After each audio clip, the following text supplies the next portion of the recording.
Hi, hello, Vanakkam, and welcome to SV Nursing Academy. I am Vidya. Today we are going to see about hypovolemic shock in pediatrics. Before entering into the class, we have to know what is hypovolemia. Hypovolemia is nothing but reduced volume of blood or fluid in the body. Let us start the class now. First question: what is the most common cause of hypovolemic shock in children?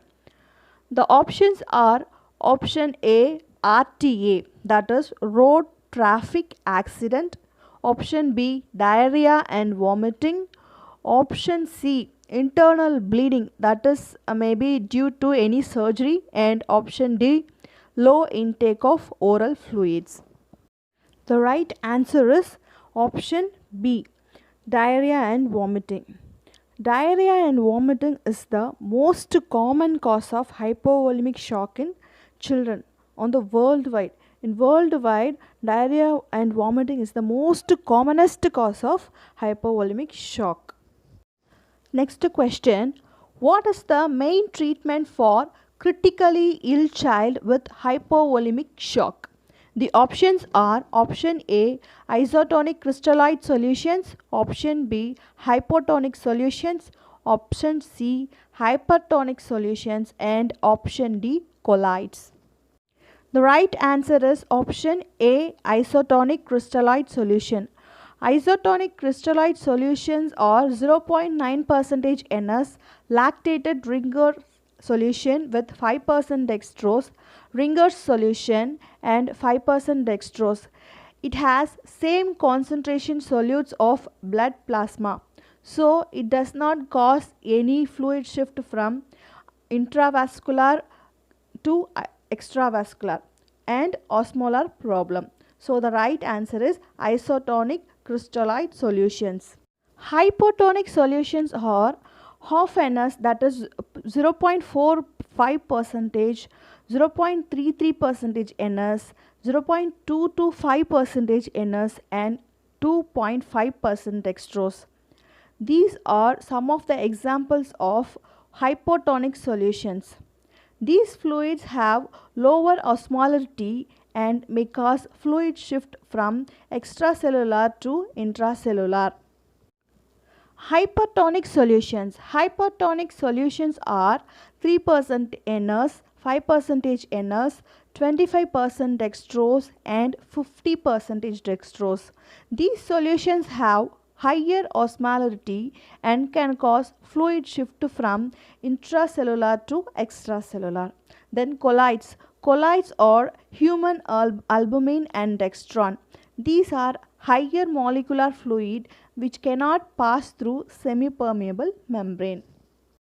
Next question: what is the normal amount of fluid replacement therapy for children? The options are option A 10 ml per kg, option B 15 ml per kg, option C 20 ml per kg, and option D 25 ml per kg. The correct answer is option C 20 ml per kg. Next question: what is the time period for each bolus of IV fluids? The options are option A 20 to 25 minutes, option B 15 to 20 minutes, option C 10 to 15 minutes, and option D 5 to 10 minutes.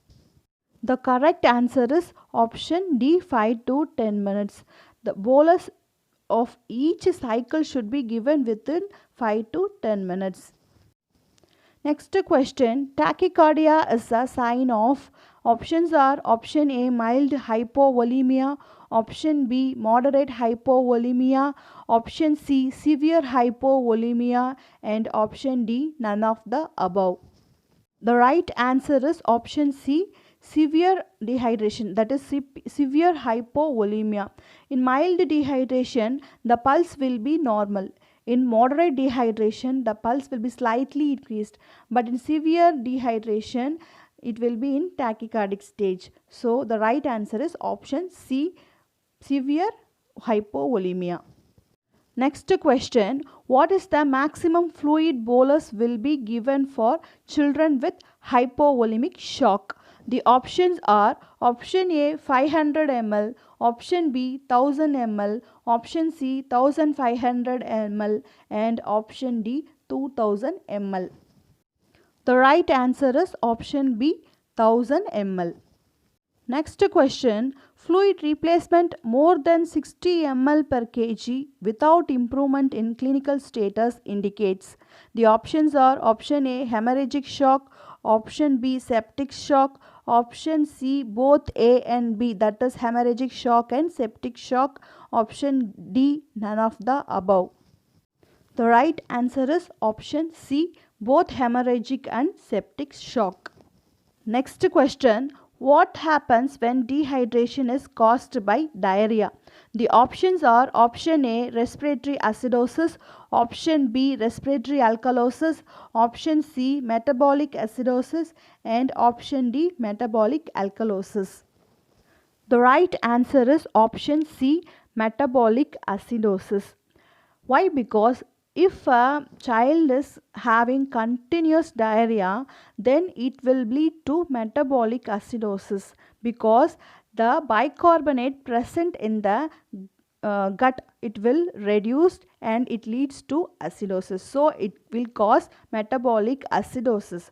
If there is continuous presence of vomiting in the child, then it will lead to metabolic alkalosis because of reduced amount of acid.